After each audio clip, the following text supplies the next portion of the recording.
Avui presentem una novel·la gràfica, agrair-li a la Cristina Bueno i al Jordi de Miguel el guió i el llapis que ens porten aquí i agrair la idea. Quan la gent del Crític va venir a explicar-nos que havien tingut una idea, justament amb l'equip de Memòria Democràtica estàvem pensant com podíem fer o com podíem aprofitar aquest 75è aniversari de la SEAT per explicar, més enllà de l'empresa en si, la història del barri i explicar com els moviments obrers havien anat definint l'empresa, però també havien servit molt amb la creació i la definició. Així que va ser com un moment de trobada, abans ho recordàvem a part de l'equip, o sigui, com ho podem fer, i ells van venir dient hem pensat en fer un format còmic, i va ser d'aquestes coincidències felices. Des de llavors ha sigut uns mesos de molta feina, no? De les entrevistes, de poder recollir, i crec que estem tots d'acord, i si podeu fullejar el còmic, ha quedat un còmic que no només explica una part molt important de la història de qui som i de com el barri ha arribat a qui és, sinó que explica una part molt important també de l'organització del moviment obrer, justament al tardofranquista, al tardofranquisme, de com això va afectar a persones individuals concretes amb històries de vida que es van veure afectades, no? Perquè van decidir defensar uns valors democràtics i una altra manera de fer les coses, però també, com deia, com això va anar constituint també un barri. Recull casos amb noms i cognoms, recull història de les dones, que sovint amb aquests moviments no se les veu tant, però que són part fonamental també d'aquest moviment de finals, durant el franquisme, però també d'aquest moviment al final del franquisme. Estem en un any que commemorem els 50 anys de la mort del dictador, i això ens està donant també, no, a poder anar celebrant els 50 anys de moltes coses, i també a poder parlar de la prèvia, no? De què va passar abans de que es produís aquesta mort, de com la gent s'imaginava que les coses serien un cop no hi sigués, i com cadascú, des del moviment veïnal, des del moviment obrer, des de les associacions de dones, des de les associacions polítiques, van anar dibuixant, no? El que després va acabar constituint el que som avui. I com d'important és recordar totes les lluites que van haver-hi i les persones que es van perdre pel principi, no? Aquelles persones que es van perdre pel camí, que van deixar la seva pell, la seva vida, per una lluita que anava molt més enllà d'ells i de les seves condicions concretes de treball, sinó que estaven defensant un model diferent de relacions laborals, una manera diferent d'organitzar-se, d'entendre el món del treball, però també d'entendre les relacions veïnals, la construcció del barri, i per tant també de que aquestes lluites, cadascú des de l'àmbit amb el que les podia fer, ens van anar apropant pas a pas a la democràcia, imperfecta, però democràcia que tenim ara. Per tant, només volíem agrair la feina feta, agrair els testimonis i la humanitat que li heu sapigut també posar al còmic. No només expliqueu una història de memòria, sinó que ho feu reconeixent la memòria de persones amb noms i cognoms, i crec que això és important, i la mostra de que és important pel barri és que la sala avui estigui tan plena com està, no? Algú deia, ostres, fins i tot està a la tele. El que expliquem avui és molt important perquè és una part importantíssima de qui som com a ciutat i de qui som també com a moviment obrer, com a relacions laborals, com a manera de construir, no? La lluita des dels centres de treball com a element no només, que també, i deia abans, no? de millora de les condicions, sinó com això va ser espurna en molts casos per anar sumant moltes complicitats amb aquesta lluita. Així que agrair als que vau ser-hi, que ens haguéssiu ajudat a arribar on som avui, i als autors que ho han sapigut recollir magníficament amb aquest llibre, i als equips també editorials de l'Ajuntament que ens han ajudat amb la seva professionalitat a que es convertís en realitat aquest llibre que teniu avui entre les mans. Així que gràcies a tothom, i amb moltes ganes de sentir el com hem arribat aquí i les històries que compartireu amb nosaltres. Gràcies. Bé, moltes gràcies, Raquel. Moltes gràcies a la biblioteca per acollir-nos. La veritat és que jo podria estar tota la tarda donant agraïments, perquè això és una tasca, aquí estem només la Cristina i jo, però és una tasca col·lectiva que hi ha moltíssima gent al darrere. Podria començar amb la gent d'edicions de l'Ajuntament. Veig a l'Helena per allà, la Núria, l'Oriol. Bé, fem un gran equip i jo crec que hem fet una bona feina. També la Laia Soldevila, que també està per aquí, que de Crític és la que ha coordinat aquest projecte i que sempre ha estat allà per ajudar quan les coses s'encallaven i quan no. I per suposat a tots els protagonistes que han vingut aquí, el Francesc, el Pedro està per aquí, la Pilar, la Isabel no ha pogut venir per problemes de salut, el Carles, el Tomàs, per suposat. A tots ells, moltes gràcies, perquè això no hagués estat possible sense la seva paciència d'haver d'aguantar un periodista corcó que sovint preguntava per detalls que la memòria difícilment pot retenir, no? Jo estic molt a gust en aquest rol de ser l'autor però estar moderant aquest acte perquè em permet fer una mica el que he fet en el còmic, en tot cas, que és preguntar, escoltar i en tot cas endreçar una mica els materials del que es diu, no?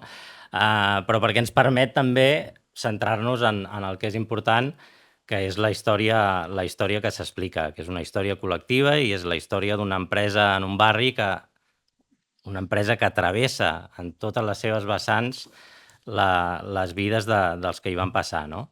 A nosaltres ens agrada dir que la SEAT és una fàbrica de transformacions perquè no van ser només transformacions econòmiques les que va promoure, sinó transformacions també culturals i socials, no? Com ara explicava molt bé la tinenta d'alcaldia. D'això va el còmic, relata aquesta relació entre la SEAT i Barcelona i concretament aquest barri, explica com la SEAT s'instal·la i per què s'instal·la a Barcelona, com esdevé una empresa model del règim, perdoneu, i com a poc, amb persistència, el moviment obrer esquerda, diguéssim, aquest model i aquest control obrer que des del començament l'empresa imposa, diguéssim. Aquest còmic té un moment àlgid que és la vaga del 18 d'octubre del 1971, que segurament tots vosaltres coneixeu perquè n'heu sentit a parlar, i si sou del barri encara més, si és que no hi veu participar directament. És un punt d'inflexió, és un moment que suposa un punt d'inflexió en la lluita antifranquista, però que també va tenir un alt cost, i aquest alt cost es pot traduir en... Són les desenes de ferits que hi va haver i concretament l'alt cost també té un nom que tots hem de recordar, que és Antonio Ruiz Villalba, que és un obrer no particularment... no estava dintre de l'estructura, diguéssim, de les comissions obreres, però va donar un pas al davant, es va solidaritzar com qualsevol altre treballador a la SEAT, va donar un pas endavant per lluitar per aquesta democràcia. Tenim les nebodes de l'Antonio aquí, l'Anna Maria i la Yolanda, i la veritat és que a mi em fa molta il·lusió que hi siguin. Jo sé que ha de ser dur, no ha de ser fàcil, però la veritat m'agradaria que tots donéssim un aplaudiment per recordar aquest home.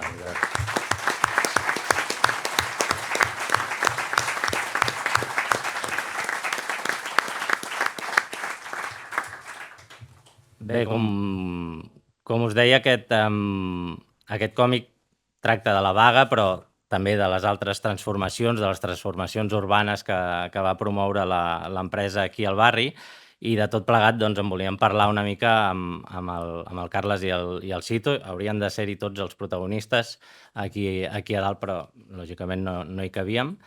Ja els emprenyarem prou amb altres presentacions, espero. Per això, volíem parlar una mica en aquest sentit d'aquestes transformacions de tota mena que hi va haver al voltant de la SEAT. Llavors, jo volia començar amb el Cito. El Cito, ja ho veureu al còmic, doncs, i ja ho ha dit la Raquel, és un personatge ben conegut aquí al barri, activista veïnal i membre també del Memorial de Treballadors de la SEAT. Una mica per introduir a la gent que no coneix gaire el barri. El barri dels 70s, el barri que tu comences a conèixer. Tu, l'altre dia vam fer un passeig per aquí al barri per resseguir una mica el rastre de la SEAT, no?, el que queda. I clar, tot això eren camps, però també hi havia gent que hi vivia, diguéssim, no? I també, en el teu cas, per exemple, tu venies del barri del Plus Ultra, no? Ens pots explicar una mica d'on venia la teva família i com passeu a viure als edificis, als blocs de la cooperativa Virgen de Núria? Quines diferències hi havia entre... Com va canviar la vostra vida, diguéssim? Bueno, mis padres y mi familia, no solo sino sus hermanos también, pues se vieron obligados a emigrar, como muchos de vosotros, muchas familias de la época. Llegaron aquí en el 63, yo tenía 3 años, entonces en aquella época era muy difícil encontrar vivienda, por así decirlo, y la más económica pues solía estar en la zona periférica, ¿no? Entonces era una zona periférica, había barraquismo en Montjuïc, o sea, y lo que encontraron más económico y con lo que habían podido traer económica, bueno, de vender lo poco que tenían del pueblo, que se llama Torre de Juan Abad, pues llegamos, pues mis 4, bueno, la familia y mis 3 hermanos. Y estuvimos viviendo ahí en el Plus Ultra, un barrio más histórico que este, porque ya estaba edificado. Era un barrio muy dedicado a la agricultura, por así decirlo, su entorno vecinal era muy tranquilo. Y bueno, las deficiencias pues eran como las que había en Casas Baratas y otros barrios de la zona, ¿no? Entonces faltaban pues colegios, alumbrado, canalización de aguas, o sea, cosas que luego poco a poco fuimos reivindicando, ¿no? Y mi padre empezó a trabajar en Mercabarna, y por entrar un poquito en el detalle de la fuente de ingresos que consiguió la familia en ese momento, y al cabo de unos años, cuando empezó el 600, gracias a un hermano que ya había entrado en SEAT, que estaba con el servicio de transporte de camionero, pues mi padre pudo entrar en SEAT en esos años que entró muchos y muchas mujeres a trabajar en SEAT, ¿no? Sobre los años 60 o por ahí. Entonces, yo estuve estudiando en el Plus Ultra, en el barrio del Plus Ultra. Venía también aquí a la SEAT, porque claro, en aquella época ya era hijo de productor, que mi padre ya estaba. Y entonces conocía el barrio ya, ¿no? Mis hermanos estaban aquí en el colegio SEAT. Yo no podía entrar porque había un límite de hijos en el colegio, o sea, no estaban mis hermanos mayores, pues no podía entrar otro hijo, ¿no? Sino se había que esperar para entrar, que era otra de las ventajas que tenía el barrio de las SEAT, ¿no? O sea, que tenía un servicio de colegio muy, muy considerado y llevado por unos maestros que tenían una cualificación bastante alta. O sea, eran de los marianistas, pero eran muy buenos enseñantes, ¿no? Tenían sus cosas, pero bueno, a nivel religioso, pero al margen de lo religioso, pues eran muy buenos profesores. Entonces yo tenía amigos aquí en el barrio y también, o sea, en la SEAT, por la relación que tenía con mi familia, por mis hermanos, y también tenía relaciones con los vecinos de la Viña, del barrio de arriba que teníamos, del Polvorín, de Can Clos. O sea, más o menos era una relación bastante vecinal, pero barrios bastante diseminados, ¿no? Por así decirlo. Estaban unos que empezaron a construirse como Can Clos o el Polvorín sobre los años 50, 52, igual que el barrio de la SEA, pero sin ser lo que fue la SEA. La SEA fue una inversión estudiada, por así decirlo, calculada, de la última colonia obrera del franquismo. I ara, Tomàs, ara parlaves de l'escola, però quins altres serveis tenia el barri vinculats a l'empresa? Teniendo en cuenta que no era solo el colegio, sino que era todo un sistema que se apoyaba en un paternalismo para que tener al trabajador contento, por así decirlo, ¿no? O sea, tenía su centro de ocio, como era el casino de SEAT, que aún existe, pero ya se ha modificado todo lo que era su origen. Su origen era un centro cívico, por así decirlo, de aquella época, en la cual pues había una pequeña librería, estaba el bar, pues había para jugar a las cartas, al dominó, había un centro social, por así decirlo, una sala grande para hacer desde sala de banquetes para bodas, comuniones, inmenso, ¿no? Para la zona, la que teníamos. Y luego pues tenía aparte pues un centro pequeño de excursionistas también, de montañismo, o sea, que teníamos todas las cosas, o tenía, mejor dicho, el casino, todas esas cosas que podían enlazar entre los vecinos, ¿no? Hacer que fuéramos al casino para quedar, para tomarnos un pincho después del cine. Había un cine, precisamente, teníamos el Capri, un cine también muy especificado y construido aquí específicamente para los trabajadores y trabajadoras de SEAT. Y luego también teníamos pues una cooperativa de consumo que nos salían más baratos, o sea, más a los que eran socios, socios, salía más barato comprar ciertos productos en los locales de la cooperativa, que estaban cerca de la iglesia, porque también teníamos el poder de la iglesia, pues también se hacía en aquella época, en los años 60, 50 y pico, 70, era muy fuerte el poder de la iglesia en el barrio, ¿no? O sea, desde, si veis fotos antiguas, veréis todas las niñas o todos los niños ahí en la iglesia celebrando la comunión. O sea, se hacían paseos para esas fechas señaladas que eran como grandes fiestas, ¿no? Señaladas. O sea que la religión tenía su peso dominante también para ejercer influencia ideológica en los habitantes del barrio. Deixa'm passar al Carles, perquè anem fent així Sí. un ping-pong i anem passant d'un a l'altre i, evidentment, també parlarem amb la Cristina. Ara parlava el Tomàs d'aquests serveis que tenia l'empresa. Tu que vas treballar-hi també a dins de l'empresa, quina relació veus entre aquests serveis que donava l'empresa i el control que hi havia dintre de l'empresa en els anys 60 quan vas entrar-hi tu? Bueno, primer deixa'm felicitar-vos, perquè ja entres directe a les preguntes i realment estem molt, jo estic i compartem molts que realment és una proposta d'èxit també pels treballadors de la SEAT, però també en general. Vull dir que us estem molt agraïts per la proposta que veu fer i pel resultat, tant a tu, Jordi, com a la Cristina i a tot l'equip. No, és que, diguem, era un moment històric determinat, vivien sota una dictadura i aquesta dictadura tenia els seus projectes també industrials i socials, i entre ells és el cas de la SEAT, que és una proposta industrial, la proposta d'intentar, diguem, motoritzar la societat espanyola.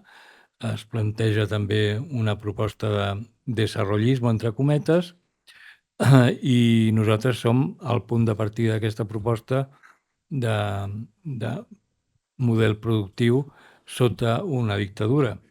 I així neix la SEAT, una empresa des del disseny i el projecte pensada en el control, perquè els hi feia molta por una concentració tan gran de treballadors en un sol recinte, perquè podia ser la font de conflictivitat laboral, com així va ser. I, per tant, ja va ser projectada amb jerarquies militars, amb guàrdies civils, policies armades que feien el servei d'ordre i vigilància, amb tot un esquema per impedir qualsevol mena de mobilització o de conflicte obrer.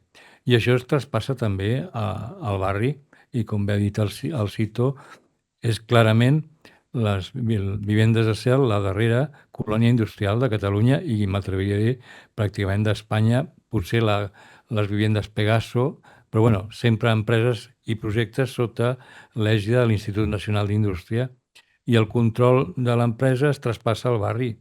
I amb aquest paternalisme autoritari era una forma d'evitar qualsevol tipus de contestació.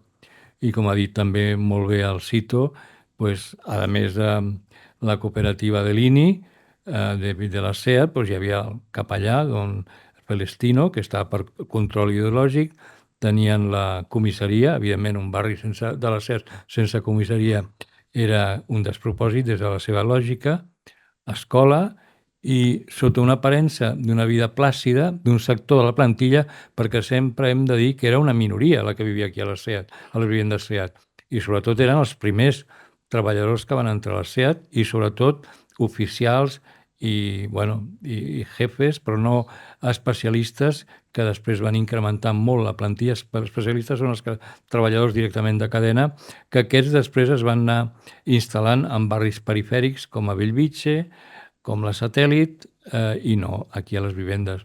I el control es traspassava perquè tenia una sèrie de condicionaments. Primer, la jerarquia del barri, perquè jo no ho he viscut, però m'heu dit que a les cues de les botigues, si eres oficial de primera o jefe de segona, passava davant. Diguem que el risc de no només perdre la feina per acomiadament en les lluites laborals, sinó també perdre la vivenda, amb uns sistemes de control absolut, com si fos una caserma, una casa quartel de la Guàrdia Civil. O sigui, tu no podies tenir persones que no fossin declarades i reconegudes per l'empresa convivint al teu pis. Vull dir que la llibertat no només no existia fora del barri, sinó també dintre de la vivenda. De vagues a la SEAT n'hi va haver als 50s, ja a finals dels 50s, als 60s també, vull dir que nosaltres aquí estem parlant sobretot del 71, però val la pena recordar que n'hi va haver més, llastimosament potser no tan documentades. El que passa és que què és el que passa, diguéssim, a finals dels 60 perquè les coses comencin a canviar fins a arribar a aquest 18 d'octubre del 71, no? Quines són les condicions de treball, què és el que comencen a treballar les comissions obreres, què és el que canvia? Jo crec que la resposta la tenim aquí amb molts dels companys i companyes que ens acompanyen, el Silvestre, Pedro, que és protagonista de les històries, i altres companys, o el Mayo, que van ser els elements claus per aquest canvi de passar d'una SEAT que sempre va patir la repressió i va haver sempre mobilitzacions. Jo recordo que l'any 57, just 2 anys de començar la producció a la SEAT, el 55, ja va haver una primera vaga, i van detenir a tota la gent d'aquella vaga. I sempre hi ha hagut, espurnes de lluita i mobilitzacions, però jo crec que és el 68, amb aquesta nova fornada que ingressa a la SEAT, de militants, va començar a canviar la proposta de com plantejar les mobilitzacions. I sobretot vam sortir de l'extrema clandestinitat per protegir-nos davant la repressió. I clar, estar molt clandestín et protegeixes de la repressió, però alhora els companys i companyes desconeixen qui ets, què fas i què propostes de mobilització tens. I a ser la proposta de, una lluita més oberta, malgrat els riscos de la repressió, per posar-se al capdavant de les reivindicacions, que eren moltes. I generar assemblees a partir de l'estona del bocata, dels 20 minuts de l'entrepà, i obrir debat, diàleg, plantejar reivindicacions, plantejar, com portar endavant aquestes reivindicacions, taules reivindicatives, i alhora presentant-se fent entrisme, entre cometes, aprofitar les possibilitats legals petites, però que existien dins del sindicat vertical. Llavors, aquesta manera d'actuar va ser la que va generar primer reivindicacions, després defensa d'aquestes reivindicacions, va generar represàlies, repressió, però alhora va generar solidaritat. I així, amb aquest procediment, va anar-se creant una consciència de classe laboral dels treballadors de la SEAT, que va ser el canvi, que va ser el moment àlgid, doncs, l'ocupació de la SEAT, que això va ser un abans i un després en la conscienciació dels treballadors i treballadores de la SEAT. Sobre aquesta vaga, que arriba després d'unes eleccions sindicals que guanyen les candidatures democràtiques, diguéssim, i hi ha una repressió per part de l'empresa que acomiada molts d'aquests nous representants.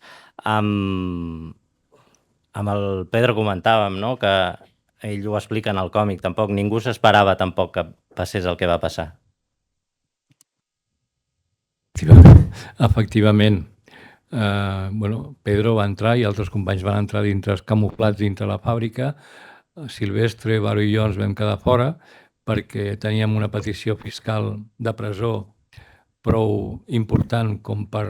es va decidir que ens quedéssim fora i seguir aquesta acció des de fora sense saber quin seria, com aquí ha dit el Pedro, el resultat. Nosaltres creiem que aquesta acció reivindicativa potent podia tenir èxit. De fet, es va demanar la reunió d'una comissió de l'Assemblea amb la direcció de la SEAT, però l'opció de la direcció de la SEAT, però sobretot jo crec que és l'opció del govern de llavors, va ser negar el diàleg i no acceptar aquesta possibilitat d'una negociació amb una situació reivindicativa perquè els que havien sigut escollits, els representants dels treballadors, fossin reconeguts. I aquesta opció va ser clarament la repressió que va dur al que després sabem tots plegats i que nosaltres llavors no sabíem quin havia de ser el desenllaç. Un trist desenllaç per la mort de Ruiz Villalba, i també agraeixo aquí les nebodes que estiguen nosaltres, com estan cada any, el 18 d'octubre, aquí al carrer Lluís Ruiz Villalba per recordar aquests fets. I bé, vull dir que va ser... Jo crec que aquí s'hauria de profunditzar més a nivell d'historiadors, encara són vius bastants d'aquests protagonistes d'aquesta història, per preguntar quines conseqüències van tenir a nivell personal i de consciència, perquè, repeteixo, jo crec que va ser un abans i un després, i que la SEAT va continuar les mobilitzacions durant tots els darrers anys del franquisme i la transició fins a assolir l'amnistia laboral, que va ser la primera gran empresa d'Espanya en aconseguir assolir l'amnistia laboral, que va ser la readmissió de tots els acomiadats i acomiadades per raons polítiques, sindicals o de confessió religiosa o ideològica. Cristina, et toca. Micro. La vaga, dibuixar la vaga era un dels grans reptes d'aquest còmic, ho vam estar parlant molt. Quins van ser els grans reptes, altres grans reptes, quan vas rebre aquest encàrrec? Bé, primer, moltes gràcies a tots per venir i gràcies per comptar amb mi pel còmic, a Laia Soldevila, a tu i a l'Ajuntament. Els reptes, doncs per mi estava una mica en aquesta part de trobar l'equilibri entre de fer una feina ben documentada i arribar a aquesta part d'empatia, no? Com de trobar l'equilibri de que al final sigui un llibre, és un llibre de memòria que ha d'arribar a la gent i que arribi a tothom, que estigui, o sigui, que sigui com apte, una mica per dir-ho d'alguna manera, que és un còmic que tothom pugui llegir i entendre bé com va anar la història. És un repte fer la part de tot això, de les parts de violència, d'acció, les vagues, tot això, doncs ha sigut la part com més difícil, no? Sobretot pel meu estil, això. En el còmic ja veureu els que no l'heu llegit encara, que va endavant i endarrere perquè va recuperant, a partir del testimoni d'aquests protagonistes, anem recordant i viatgem amb ells al passat, però clar, constantment estem canviant del present i el passat. Suposo que això també era un gran repte i explica'ns com ho va solucionar, diguéssim.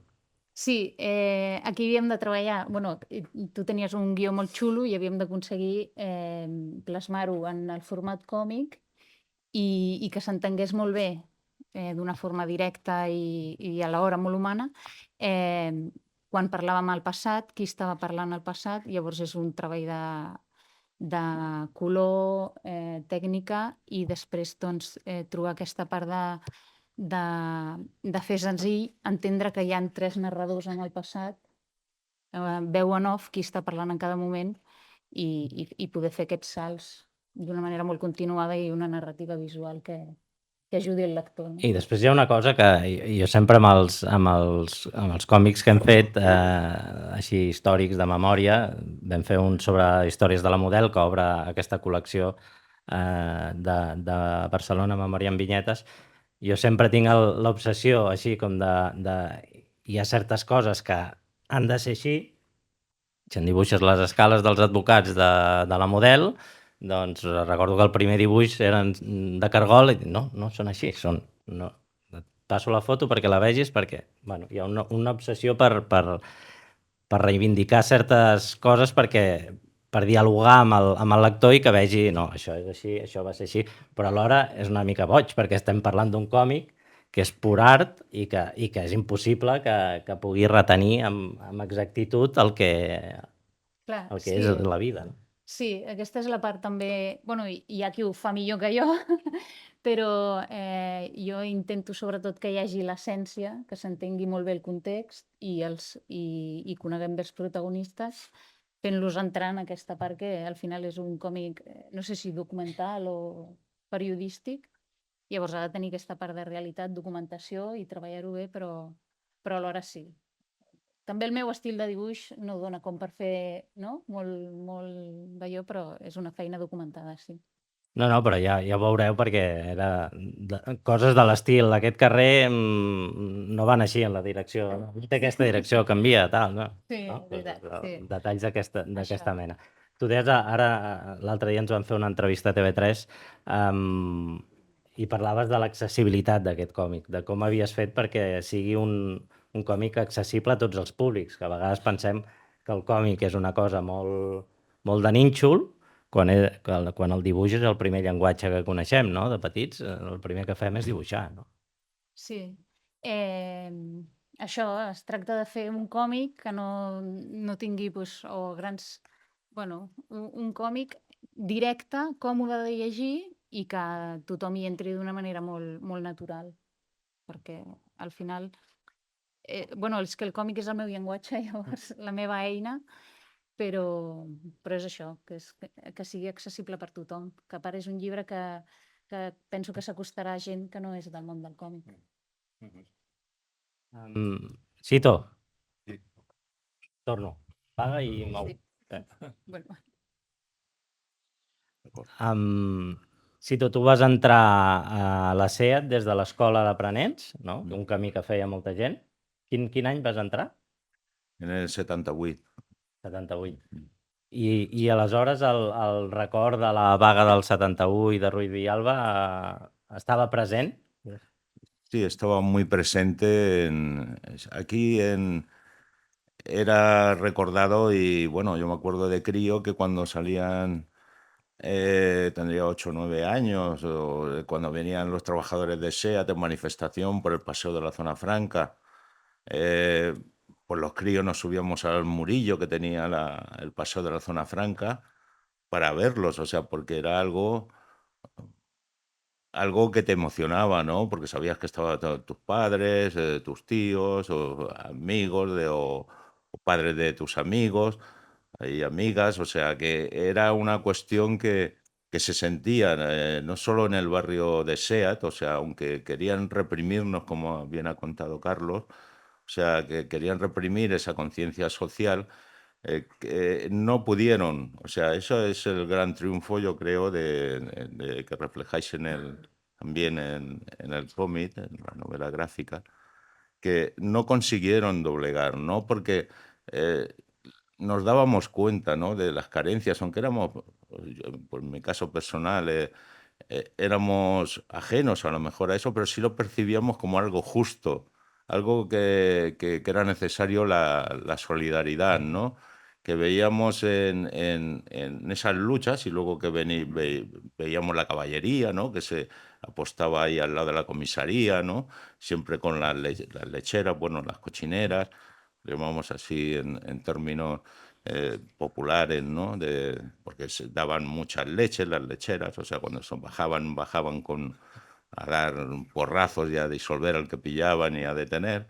Y bueno, esa conciencia estaba, o sea, que no se mostraba, pero sí que estaba. O sea, y hay muchos trabajadores, o sea, recordar lo que ha dicho Carlos, que 4 o 5 trabajadores de aquí, de Vivienda SEAT, fueron despedidos precisamente y expulsados del barrio por ser detenidos. O sea, una vez que los detuvieron, tuvieron que abandonar su casa, o sea, el que tenían de alquiler, por un incumplimiento grave, según ellos, que era de participar en actividades sindicales.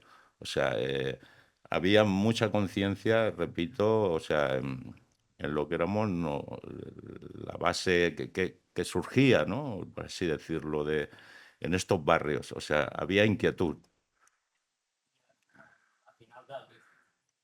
A final dels 70s i inicis dels 80s, quan la Fiat, que recordem que era el soci tecnològic de la SEAT i per tant depenia bastant la SEAT de la Fiat i la Fiat plega de la SEAT, què passa al barri? També aquesta consciència, diguéssim, que es trasllada al barri per reivindicar aquests serveis que deixen d'existir, no? O que estan en risc.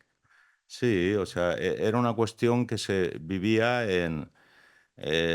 latente, ¿no? Porque había unos servicios, teníamos unas instalaciones deportivas que, bueno, se habían hecho con dinero público. Nos recordemos que el INI es de dinero público. O sea, queríamos defender la continuidad como servicio público. O sea, hubo conciencia aquí en el barrio, las asociaciones de vecinos se implicaron, recogidas de firmas, para defender que eso no se abandonara. O sea, porque era una pena que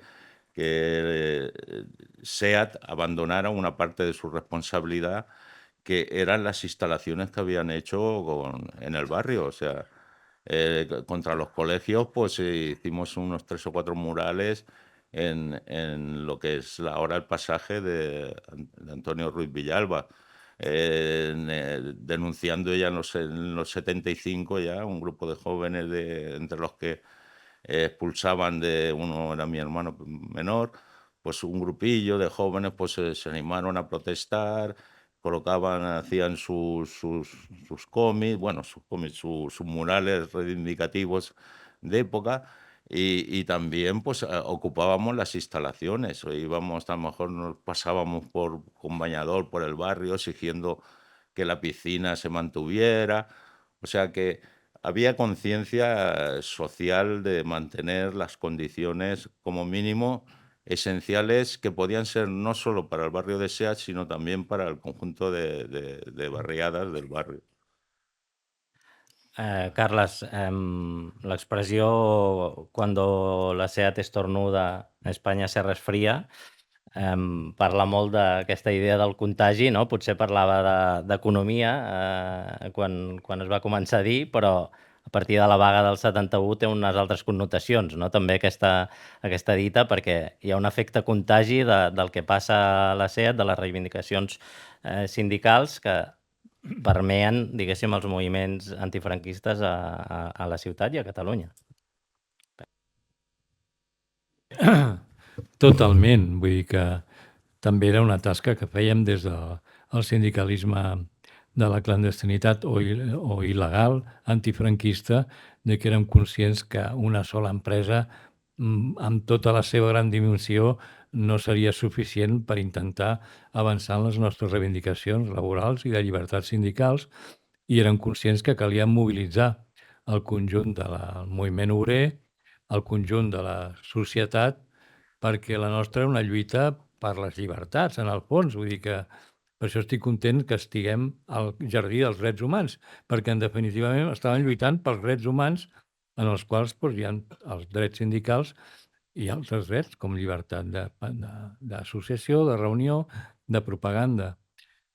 I com érem conscients que era important estendre les lluites i la solidaritat, doncs cada cop que la SEAT es mobilitzava, automàticament parlàvem amb els companys i companyes del Baix Llobregat o de les grans empreses de Barcelona. Cal recordar que en Barcelona era un centre industrial important. Hi havia la Olivetti, avui és el centre comercial, una gran empresa, la Maquinista, Macosa, vull dir que realment hi havia un conjunt d'indústries i de barris obrers al Poble Nou, era un barri de petites empreses. I vam trobar sempre una resposta solidària i com la solidaritat és d'anar i tornar, nosaltres també vam ser solidaris amb lluites des de la SEAT amb altres empreses, amb les vagues generals del Baix Llobregat, per exemple, o de Terrassa o Sabadell. Vull dir que jo crec que es va assolir una capacitat de contagi de les lluites i la solidaritat que va ser clau per poder mobilitzar el que va ser el moviment obrer a Barcelona, a Catalunya i a l'àrea industrial del Gran Barcelona. I com ens pot seguir inspirant, diguéssim, aquesta lluita avui en dia, que tenim lògicament, un altre model productiu que no té res a veure amb el que hi havia aleshores i... Pues jo crec que estem davant, en aquesta història, d'una història d'èxit. Vull dir que realment aquelles històries de les lluites dels treballadors i treballadores de SEAT van quallar amb una empresa que va sobreviure gràcies a aquesta lluita sindical, perquè si no estaria tancada la SEAT. Quan la crisi de la Fiat, que es va retirar, llavors jo estava al comitè d'empresa i a les negociacions, es va presentar un estudi al govern de Suárez de quant costava tancar la SEAT o mantenir-la oberta. I era molt més barat tancar-la. Vull dir que vam estar amb un trist de que s'hagués acabat la SEAT després de la retirada de la Fiat. I va ser l'efecte dissuasori de la lluita obrera de la SEAT la que va esperonar a trobar una solució que era més cara, i és les grans inversions que es van fer per resituar la SEAT com a possible soci d'una altra multinacional. Per tant, és una història d'èxit i d'èxit de la lluita obrera i sindical. Jo crec que aquest còmic o novel·la il·lustrada és un element important per a difondre a la plantilla actual dels treballadors i treballadores de SEAT perquè sàpiguen quin és el seu passat.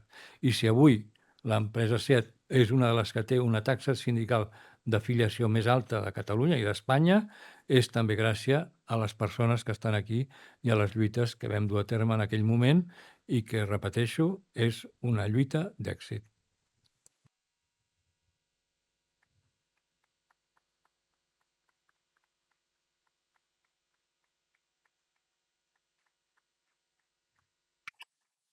Cito, última pregunta. Tenim el passatge Antonio Ruiz Villalba, tenim la plaça del Moviment Obrer. Què ens queda per reivindicar aquí al barri? Bueno, desde el Memorial Democrático de Trabajadores de SEAT y Trabajadoras estamos trabajando en el eix de memoria y cultura del barrio. Hemos intentado y estamos intentando colaborar con el distrito y la regiduría de memoria para feminizar un poquito también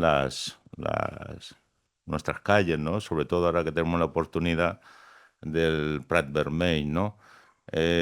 Ahí pues hemos conseguido que se lleven hacia adelante nombres muy importantes también de la memoria democrática, como de las 13 Rosas, el asesinato que se cometió por el franquismo contra 13 inocentes, 14, pero bueno, 13 fueron las que posteriormente fue otra, pero bueno, 14 mujeres para claramente que quería demostrar la represión y la dureza contra la mujer y su papel que había jugado en la República, tanto de maestras, que tenemos ahí maestras, hemos conseguido el nombre de Justa Freire, hace poquito también la inauguraron, la de la Pasionaria, también la hemos conseguido ese nombre, ¿no?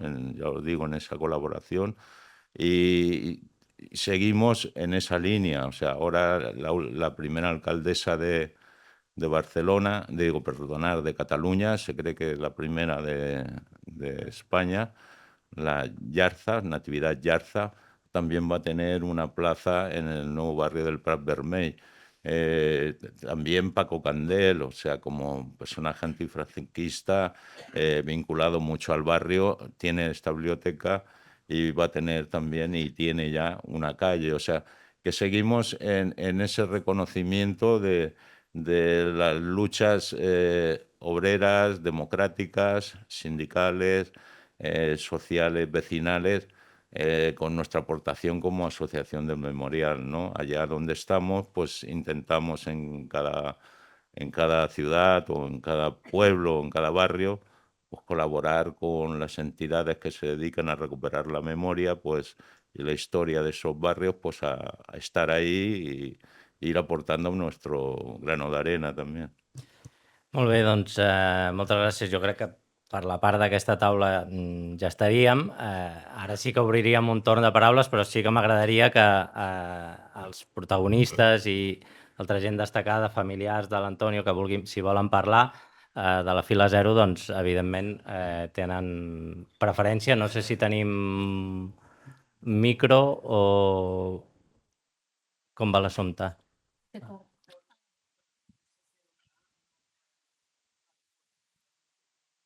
Sí.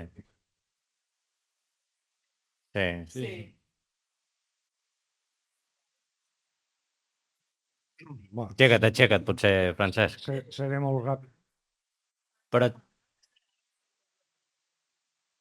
Aixeca't, potser, no, Francesc? O què? Sí, Bueno, sí, sí, és que és millor perquè... Ah. És que...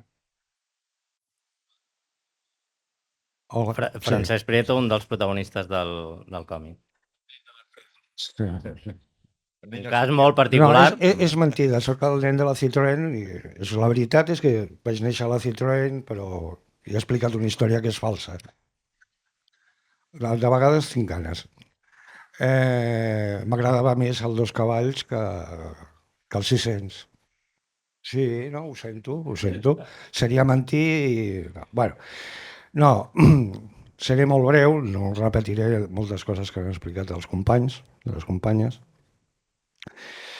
però la majoria de gent que està aquí recorda que això era una fàbrica, làmpades Philips. És curiós perquè al poc de construir-la, el 26 d'agost del 1959, el dia que jo complia 4 anys, es va cremar. Van venir els bombers de Barcelona, també els de la SEAT. Però van ser 2 treballadors de SEAT els que van entrar aquí i van treure les bombones de cetilè, que si hagués esclatat, doncs potser hagués sigut més forta el cop.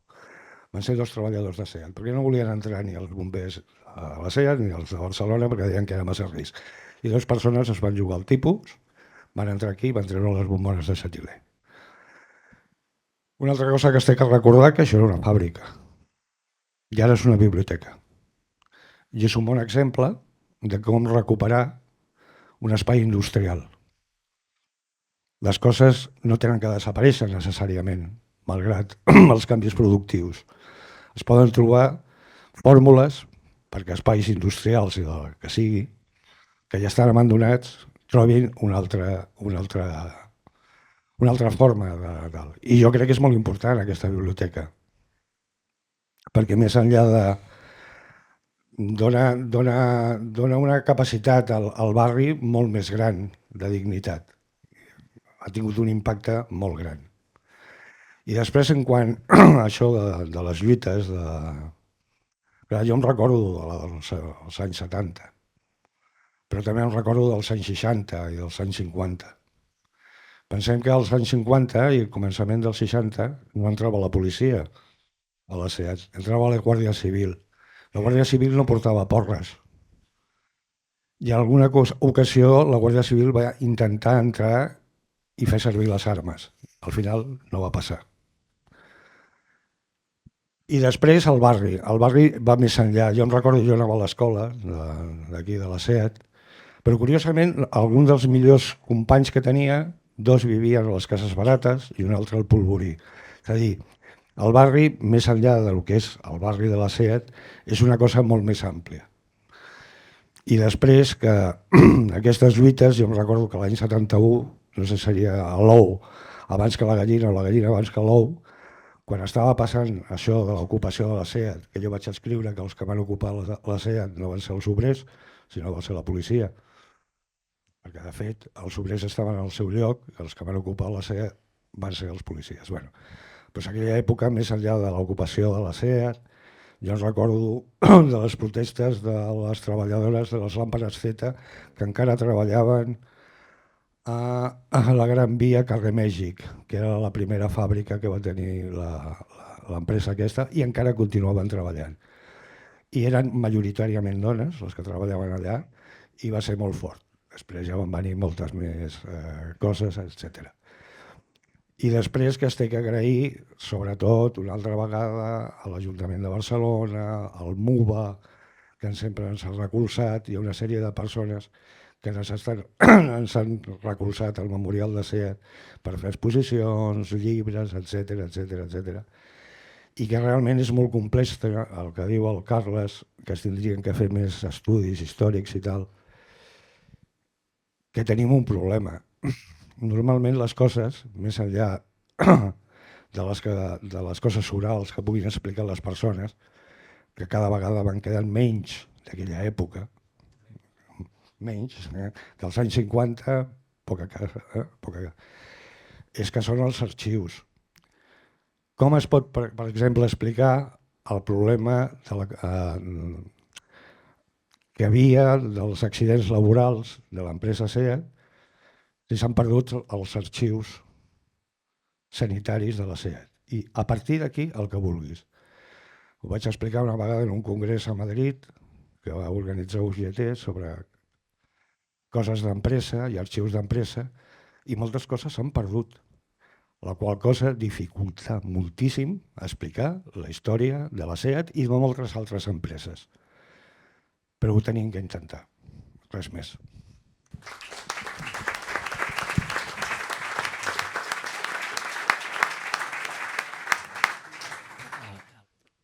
Buenas tardes. Quiero dejar mi pequeña impronta respecto a este tema. En primer lugar, lo que nos interesa.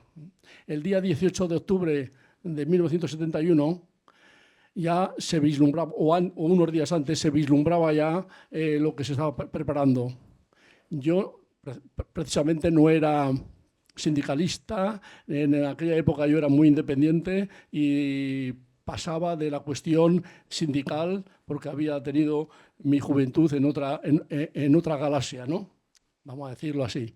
Pero ese día 18 de octubre aparqué con un primo mío que trabajaba aquí también, aparcamos el querido 600 de color azul, muy cerca de donde se estaba fraguando la cuestión y veíamos lo que estábamos a las 5 de la mañana o así, lo dejamos y vimos a gente conocida o otros no conocidos, porque claro, los conocidos y que estaban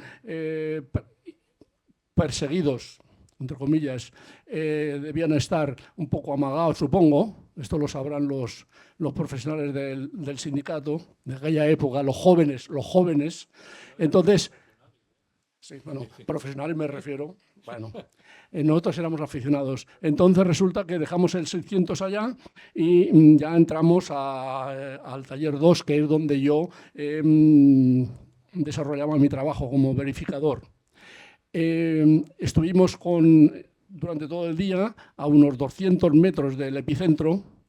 Nosotros sabíamos lo que había allí a 200 o 300 metros de nuestro sitio de trabajo y no participé. Yo particularmente no participé en nada, solamente participé a la salida, que había controles exhaustivos de la policía y buscamos un buen sitio, como sabuesos que somos, a saltar la valla para que no nos identificaran.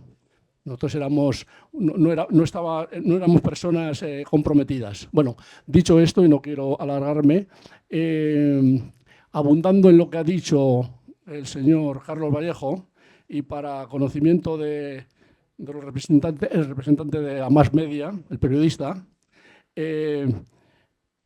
pues diré abundando, que en el interior del taller 2, yo estaba entonces en la línea del 1500, Bifaro, Model Year 1969, ahora se llaman Model Year, entonces se llamaba modelo del 1969. Bueno, es una anécdota. Entonces, había diseminados elementos de represión y yo, vamos a repetir, era un aprendiz de detective, había localizado e identificado a 2 o 3 personas de los mismos operarios que tenían por ahí alrededor, que eran espías duros y puros.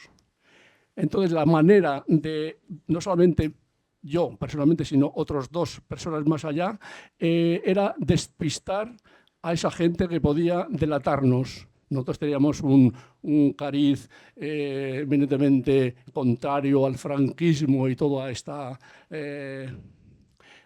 parafernalia, por no decir otra palabreja, y ¿qué hacíamos para envolver al bocadillo? La famosa Solidaridad, un periódico falanquista que era como esa pantalla, nos venía muy bien para... Y entonces con ese Soli, a pesar que éramos nosotros entonces lectores del vespertino, Telexpress y qué más, algún otro más por ahí, la Soli era la nuestra, y así despistábamos a esos sabuesos, a esos espías paramilitares o policiales, y esa es la anécdota que quería yo para el periodista, o sea que no solamente lo que oficialmente sabían los sindicalistas aquí presentes, sino que los empleados sin rango sabíamos lo que había aquí, y había que despistar a esos possibles delatores, nada más. Em dic Prudenci Vidal i no tinc res que veure en la SEAT, però he estat professor i tinc un munt d'alumnes, o exalumnes ja. Jo crec que aquest llibre, per tots nosaltres, té 2 enfocs molt importants. El fet de recollir la memòria històrica ens fa nosaltres còmplices de ser pedagogs als nostres joves, als nostres, no diré fills, perquè els nostres fills ja tenen gairebé a punt de jubilar-se, molts d'ells, no? Però sí amb els nostres joves perquè entenguin que la llibertat no és quelcom que es dona, sinó és quelcom que es guanya. I d'altra banda, tot el vostre afer de treballadors reivindicatius, de treballadors solidaris, no s'ha acabat. Som pensionistes i hem de defensar el sistema públic de pensions amb esgarrapant allà on sigui, perquè hi ha molts poders fàctics que ens els volen prendre. Només volia dir-vos aquestes 2 coses.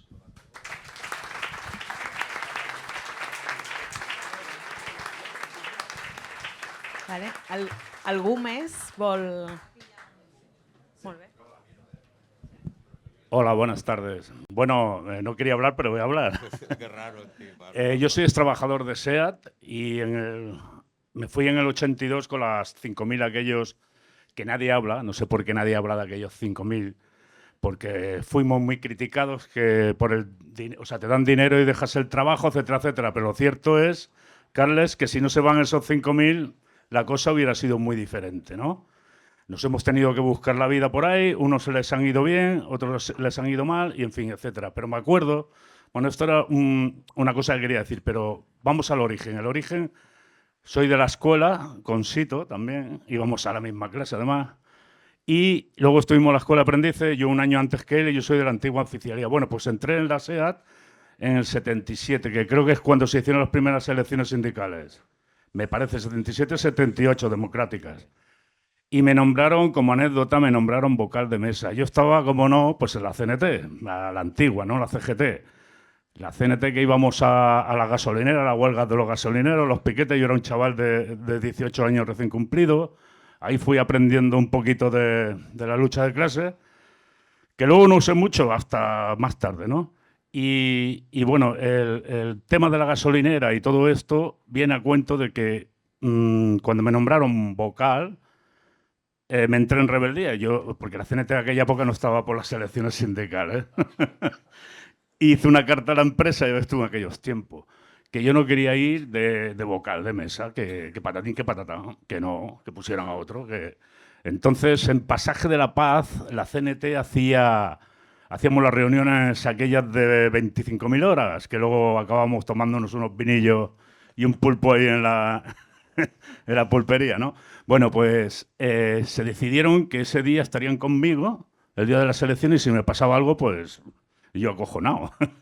Vale, total, que se solucionó porque la empresa que trabajaba conmigo, precisamente, me enteré por eso, la empresa no me dijo nada y nombró a un sustituto, el sustituto que siempre se hace cuando hay unas elecciones sindicales, lo nombró y no me dijo nada, pero como era amigo mío, dice, hostia, Rafa, que yo era el sustituto tuyo, me han nombrado vocal. Y digo, pues qué bien. Y bueno, era un poco de darle un poquito de humor. Y bueno, y luego en el 82, cuando sobraron los 5.000, yo fui uno de los encerrados también, que estuvimos una semanita. ¿Tú también estabas adentro? Pues, vale, no nos conocíamos, pero ahí estábamos. Entonces, ha sido muy importante, como dice Carles, la lucha de los trabajadores, porque realmente la empresa hubiera cerrado. Al miedo, pienso que, o al menos entendí el mensaje que dabas, al miedo de decir, bueno, casi 30.000 tíos que me pueden liar en la calle, pues la solución más cara es la que cogieron. Y ya está. Bueno, pues nada, solo era contaros, hombre, esta película. Gracias.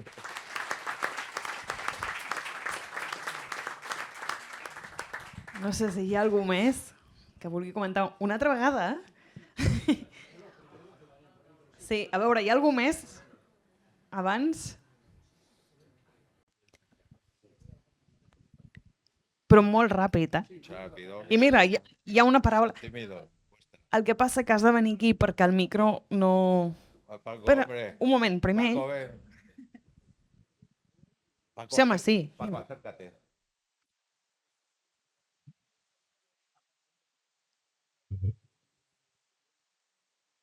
Impresiona un poco. Bueno, se ha hablado de que esto era Philips, sí es verdad, pero también, y de lámpara Z, yo soy de Minibat. O sea, Minibat era también, era de Philips, pero bueno, los de Minibat, vosotros sabéis que hemos, bueno, que éramos los guerrilleros de Philips. O sea, ya en el 78 logramos que equiparar el sueldo de los trabajadores y trabajadoras. En el 78, que ahora, que no sé si se va cumpliendo ya, y se va, bueno, se está reivindicando de que todavía no, las mujeres no están al mismo nivel que los hombres. Bueno, y tenemos un gran historial de lucha. O sea, éramos una fábrica muy solidaria. Recordad que aquí en el barrio, o sea, lo que es la zona franca, estaba la Pegaso, estaban cantidad de empresas que formábamos, la Nissan, Motor Ibérica. Y bueno, yo soy, o sea, entonces la clandestinidad, sabíais que era, nos cogían y nos reprimían. De hecho, un compañero nuestro lo cogieron, lo torturaron, lo llevaron al cementerio, le pusieron una pistola en la cabeza. Todo eso ocurría. Bueno, pues eso, reivindicar de que somos un barrio trabajador, muy solidario. De hecho, había una asociación de solidaridad de todas las empresas en lucha. Bueno, simplemente eso, que éramos un barrio muy luchador, muy reivindicativo, que luchamos por la democracia que ahora algunos dicen que no, que se les han apropiado nuestro lenguaje. Bueno, pues enhorabuena por el libro. Molt curt. I sí, algú més? Endavant, endavant. Molt curt, molt. Bueno, solamente se trata de abundar abundo otra vez porque la SEAT, algunos se creen que la SEAT era el Nova Más, el non plus ultra y tal, pero ojo, yo viví, a pesar de que mi independencia, un año antes, la huelga de la Harry Walker, 2 meses y medio, en Nou Barris, no tenía 2 familiares allí, aquello fue un acto de solidaridad, de reivindicación y tal, antes que los movimientos fuertes de la SEAT. Por lo tanto, solamente quería decir eso, porque yo estuve allí haciendo prácticas y tal igual, ¿no? Antes de estos tiempos. Lo que pasa es que entré después a la SEAT, entré en el año 67. Por lo tanto, Harry Walker, SEAT versus SEAT, SEAT versus... Tal. Bueno, maquinista también, y hay tantas... Estava sembrado. Bé, gràcies. Hi ha algú més que vulgui dir alguna cosa? I si no, tancarem aquí. Dir-vos que hem venut tots els llibres que hem portat. Sí? Però que el trobareu a totes les llibreries, que el trobareu en aquesta biblioteca també i que esperem que l'agafeu i el compreu als vostres familiars i amics.